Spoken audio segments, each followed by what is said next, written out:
بابزی وقار قبل اس کے کہ میں اپنی معروضات جناب کی سماعتوں کی نظر کروں، دل سے دعا کیجئے کہ خلاق عالم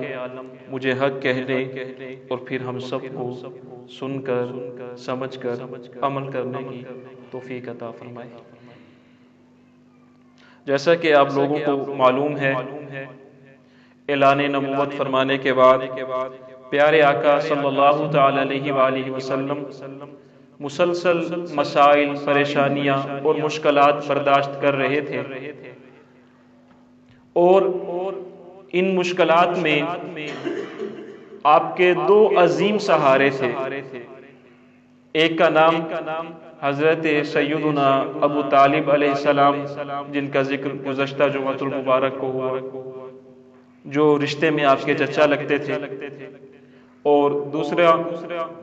جو ہے وہ حضرت خدیجہ سلام اللہ علیہا، جو رشتے میں آپ کی زوجہ محترمہ لگتی تھی۔ باہر کوئی مشکل ہوتی، کوئی پریشانی ہوتی، ہر قسم کے معاملے میں حضرت سیدنا ابو طالب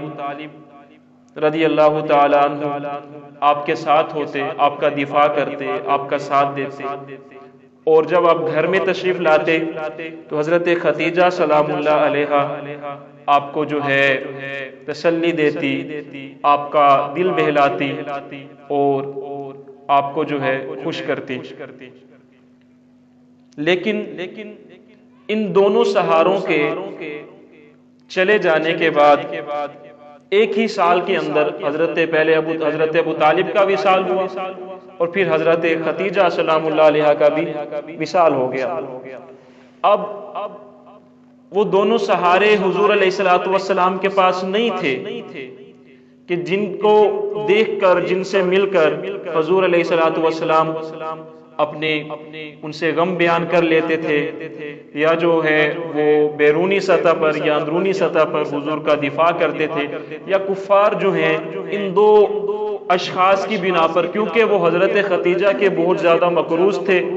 دوسرا جو ہے حضرت ابو طالب کی سرداری کا لحاظ کرتے تھے، تو اب جو ہے وہ دونوں چیزیں نہیں تھی، تو ان کے ظلم و زیادتی میں بہت زیادہ اضافہ ہو گیا تھا۔ اتنا اضافہ ہوا کہ پیغمبر اکرم صلی اللہ تعالی علیہ وآلہ وسلم حرم شریف میں نماز ادا فرما رہے ہیں، اور پیچھے کفار جو ہیں وہ کہہ کہا لگا رہے ہیں، مذاق اڑا رہے ہیں، اور ایک بدبخت ملعون اپنے ساتھ چند اور کافروں کو ملا کر اونٹ کی اوجھری، اونٹ کی جو کھال ہے، اونٹ کی کھال پیغمبر اکرم صلی اللہ تعالی علیہ وآلہ وسلم کے اوپر ڈال دیتا ہے۔ یہ وہی جگہ ہے جس جگہ حضرت عبد المطلب آتے تھے، ان کے لیے مسند بچھائی جاتی تھی، اور کسی دوسرے کو اس جگہ پر بیٹھنے کی اجازت نہیں ہوتی تھی، کیونکہ یہ مکہ کے سردار عبد المطلب کی جگہ ہے۔ کسی کو جرت نہیں ہوتی تھی کہ کوئی اس جگہ کے پاس بھی بیٹھے، لیکن ایک چھوٹا سا معصوم بچہ ہوتا تھا جو کبھی کھیلتے کھیلتے آ کر عبد المطلب کی جگہ پر بیٹھ جاتا تھا۔ لوگ ہٹانے کا ارادہ کرتے تو عبد المطلب روک دیتے تھے کہ اس کو چھوڑ دو، یہ میرا بیٹا ہے، میرا پوتا ہے، میرا وارث ہے، اس کو نہ روکا کرو۔ وہ جگہ جہاں نہ عبداللہ بیٹھ سکے، وہ جگہ جہاں نہ ابو لہب بیٹھ سکا، وہ جگہ جہاں نہ ابو طالب بیٹھتے تھے، وہ جگہ جہاں حضور کے چچا زبیر بیٹھتے تھے، وہ جگہ جہاں حضور کے چچا عباس بیٹھتے تھے، وہ جگہ جہاں نہ حضور کے چچا امیر حمزہ بیٹھتے تھے، حضرت عبد المطلب کی موجودگی میں آپ خود انہیں وہاں بٹھاتے تھے۔ اور یہ وہی جگہ ہے جہاں پر قحط پڑ جانے کے بعد حضرت ابو طالب رضی اللہ تعالی عنہ حضور کو اٹھا کر لائے تھے، اور کعبہ شریف کے ساتھ کھڑا کر کے دعا کی تھی کہ یا الہ العالمین، اس خوبصورت چہرے والے بھتیجے کے طوفیل بارش برسا دے۔ روایت میں آتا ہے ابھی ہاتھ منہ پر نہیں پھیرے تھے کہ بارش برس گئی۔ آج اسی جگہ پر پیغمبر اکرم نماز پڑھ رہے ہیں، لیکن آج سہارا دینے والا کوئی نہیں۔ بدبخت آگے بڑھے اور اونٹ کی کھال اوپر ڈال دی۔ حضور علیہ السلام کا دم گھٹنے لگا۔ ایک قربانی کے اندر مدرسے کے لیے کھالیں ہم اٹھاتے ہیں، تمہیں پتہ ہے کہ کھال کا کتنا وزن، اس کی بھینس کی اور گائے کی کھال بھی اٹھانا مشکل ہو جاتا ہے ایک آدمی سے، اور اونٹ کی کھال اس سے زیادہ وزنی، لیکن اٹھانے والا کوئی نہیں ہے۔ سب مذاق اڑا رہے ہیں، ہنس رہے ہیں، جملے کس رہے ہیں۔ اتنے میں ایک چھوٹی سی بچی، فاطمہ اس کا نام ہے، دوڑتی ہوئی آتی ہے، آنکھوں میں آنسو ہیں، ننھے ننھے ہاتھوں سے کس مشکل سے اس نے وہ کھال انہوں نے ہٹائی ہوگی، اور اس کے بعد اپنے بابا کا چہرہ بھی دھویا، اپنے بابا کا سر مبارک دھویا، اور آنکھوں سے آنسو جاری ہیں۔ اب ختیجہ نہیں ہے جن کا کافر لحاظ کریں، اب ابو طالب نہیں ہے جن کی سرداری سے انہیں خوف ہو، پیغمبر اکرم صلی اللہ تعالی علیہ وآلہ وسلم ساری مشکلات برداشت کر رہے ہیں، پھر بھی ان کے بھلے کے لیے، ان کی آخرت کے لیے، ان کو جنت میں لے جانے کے لیے ان کو دعوت دین دے رہے ہیں، ان کو تبلیغ کر رہے ہیں۔ لیکن جب دیکھا کہ ان کے دلوں پر مہر لگ چکی ہے، ختم اللہ علی قلوبہم وعلی سمعہم، یہ سنتے تو ہیں ان پر اثر نہیں ہوتا، ان کے کانوں پر پردے پڑ چکے ہیں، یہ مجھے دیکھتے تو ہیں لیکن مجھے پہچان نہیں سکتے، ان کی آنکھوں پر پردے پڑ چکے ہیں، یہ میری باتیں سنتے تو ہیں سمجھ نہیں سکتے، ان کے دلوں کے اوپر پردے پڑ چکے ہیں۔ تو رسول پاک صلی اللہ تعالی علیہ وآلہ وسلم نے سوچا کیوں نہ کسی اور شہر میں جا کر تبلیغ کی جائے، کیوں نہ کسی اور کا بھلا کر دیا جائے، شاید کچھ اور لوگ جو ہیں ان کا مقدر جاگ اٹھے اور وہ گمراہی کے اندھیروں سے نکل کر ہدایت کے اجالوں میں آ جائیں۔ پیارے آقا صلی اللہ تعالی علیہ وآلہ وسلم دین کا پیغام پہنچانے کے لیے تن تنہا حضرت زید بن حارث رضی اللہ تعالیٰ عنہ کو اپنے ہمراہ لے کر طائف کا سفر کر لیتے ہیں، اور طائف میں پہنچ کر طائف میں تین سردار بنو ثقیف کے تین سرداروں کے پاس جاتے ہیں، ایک ایک کے پاس علیحدہ جاتے ہیں، اور انہیں جا کے دین کا پرچار کرتے ہیں، دین کی دعوت دیتے ہیں، اللہ رب العزت کا پیغام سناتے ہیں، اپنی نبوت کے بارے میں بتاتے ہیں، انہیں بتاتے ہیں کہ اللہ ایک ہے جس کے سوا کوئی شریک نہیں، وہی عبادت کے لائق ہے، وہی خالق ہے، وہی مالک ہے، کائنات کا مالک وہی ہے، کائنات کا رازق وہی ہے، کائنات کو بنانے والا وہ ہے، کائنات کو ختم کرنے والا وہ ہے، سورج کو طلوع کرنے والا وہ ہے، سورج کو غروب کرنے والا وہ ہے، زندگی دینے والا وہ ہے، موت دینے والا وہ ہے، دنیا بنانے والا وہ ہے، قیامت قائم کرنے والا وہ ہے، جنت بنانے والا وہ ہے، دوزخ میں پھینکنے والا وہ ہے۔ جب یہ ساری باتیں وہ سنتے ہیں، اللہ کی وحدانیت سنتے ہیں، رسول اللہ کی رسالت سنتے ہیں، لیکن بدبختی ان کا مقدر ہو چکی ہوتی ہے۔ ایک بدبخت سردار بکواس کرتا ہے کہ اچھا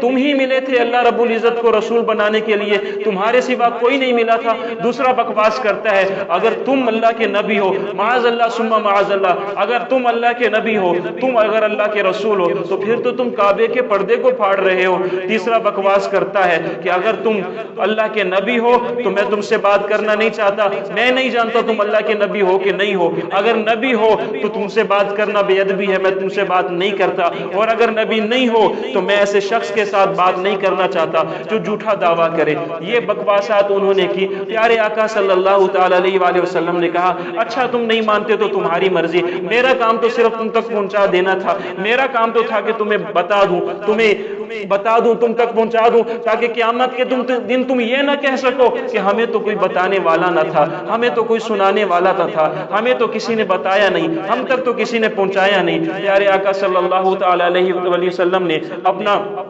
فرض منصبی ادا کیا، اور اس کے بعد کہا اچھا تم نہیں مانتے نہ مانو، لیکن میرا مان رکھنا اور مکہ والوں کو اس بات کے متعلق نہ بتانا،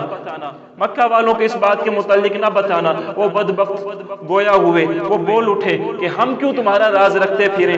حضور علیہ الصلوۃ والسلام دیگر سرداروں کے پاس گئے، تمام لوگوں کے پاس، چھوٹے بڑوں کے پاس گئے، بجائے اس کے کہ وہ قبول کر لیتے، قبول نہیں